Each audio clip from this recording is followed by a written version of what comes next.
హైదరాబాద్లోని కలెక్టర్ ఆఫీస్లో పేదవానికి ఇల్లు గురించి మెమరాండం ఇవ్వడానికి వచ్చిన డీసీఎఫ్ సంగారెడ్డి జిల్లా స్టాఫ్ రిపోర్టర్ మొహమ్మద్ చంద్ పాషా ఇచ్చారు. బాధ్యతలు కూడా ఏం మాట్లాడుతున్నారో వినాలి మనము. ఎందుకంటే మన పిఎస్ నగర్ హకీకిరణ్ దగ్గర ఉన్న గుడిసె నివాసులు కూడా వచ్చారు. వాళ్ళకు 80-90 సంవత్సరాల నుంచి అన్యాయం జరుగుతుందని చెప్పారు. ఎస్టీ లిస్ట్ తయారైన వాళ్లకు ఇల్లు మంజూరు చేయాలని ఈరోజు హైదరాబాద్ కలెక్టర్ గారికి మెమోరాండం కూడా ఇచ్చాము. బాధ్యతలు ఏం మాట్లాడుతున్నారో వాళ్ళ నోటితో విందాము. ఎందుకంటే పేదవాళ్లకు న్యాయం జరుగుతలేదు, అన్యాయం జరుగుతుంది అని చెప్తున్నారు. ఇది వాస్తవమే. నా దగ్గర అన్ని ఆధారాలు ఉన్నాయి, అన్ని ఆధారాలు చూపిస్తున్నాను.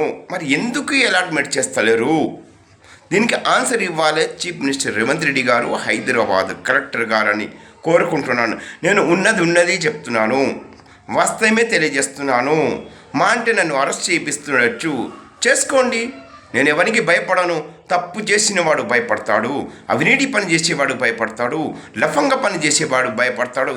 ఈ మొహమ్మద్ చాంద్ పాషా ప్రజల గురించి పోరాటం చేసే చాంద్ పాషా, ప్రజల గురించి ప్రాణాలు కూడా ఇస్తానికి సిద్ధంగా ఉన్నాను. నేను అరెస్ట్ చేస్తానంటే నేను భయపడతానా?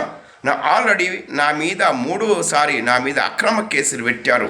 ఇప్పుడు కూడా నాంపల్లి 6mm కోర్టులో కూడా నా కేసు నడుస్తుంది. ఇది తప్పు కేసు పెట్టారు ఉమాయన్ నగర్ పిఎస్ వాళ్ళు. నా మీద తప్పులు కేసులు పెట్టి నా జీవితాన్ని నాశనం చేశారు. ఇప్పుడెందుకు నేను భయపడతాను?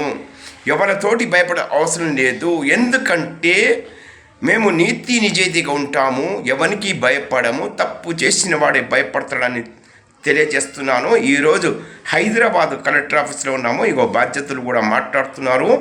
ఏం మాట్లాడతారు బాధ్యతలు? వాళ్ళ నోటితోటి కూడా ఇందాము.